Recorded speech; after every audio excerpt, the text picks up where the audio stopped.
તળાજા તાલુકાની જાહેર વિતરણ પ્રણાલી આજે ગંભીર પ્રશ્નાર્થચિહ્ન હેઠળ આવી છે, ત્યારે ગરીબોની થાળી સુધી પહોંચતું અનાજ હવે વ્યવસ્થાની લાપરવાહીના કારણે અટવાઈ રહ્યું છે।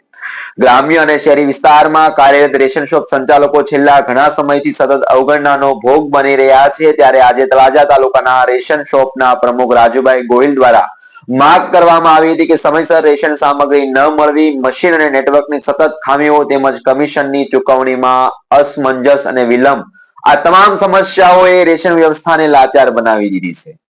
સરકારના નિયમ મુજબ સેવા આપતા ડીલરોને દરરોજ લાભાર્થીઓના રોષનો સામનો કરવો પડે છે, ત્યારે ટેકનિકલ ખામીથી મશીન બંધ પડે ત્યારે અનાજ મળતું નથી અને તેનો ગુસ્સો તંત્ર પર નહીં પરંતુ રેશન શોપ સંચાલકો પર ઉતરે છે અને અનેક વખત રેશન લેવા આવેલા વૃદ્ધો, મહિલાઓ અને મજૂરોને ખાલી હાથે પરત ફરવું પડે છે, જે લોકશાહી વ્યવસ્થાની નિષ્ફળતા દર્શાવે છે। ત્યારે ગંભીર પરિસ્થિતિને ધ્યાનમાં લઈને તળાજા ગ્રામ્ય શહેર રેશન શોપ એસોસિએશન દ્વારા મામલતદાર શ્રી પુરવઠા વિભાગ સમક્ષ કડક શબ્દોમાં લેખિત રજૂઆત કરવામાં આવી છે।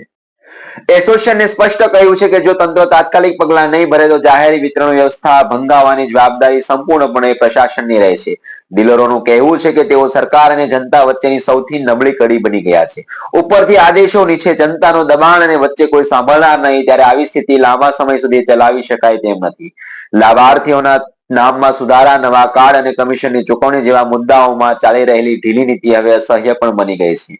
હાલ તંત્ર તરફથી વિચારણા ચાલી રહી છે, જેવા આશ્વાસન આપવામાં આવી રહ્યા છે, પરંતુ હવે ડીલરો માત્ર આશ્વાસન નહીં કાર્યવાહી માંગે છે। જો સમયસર ન્યાય નહીં મળે તો તળાજા તાલુકા રેશન શોપ સંચાલકો આંદોલનના માર્ગ અપનાવશે અને તેની અસર સીધી ગરીબ જનતાના અનાજ પર પડશે।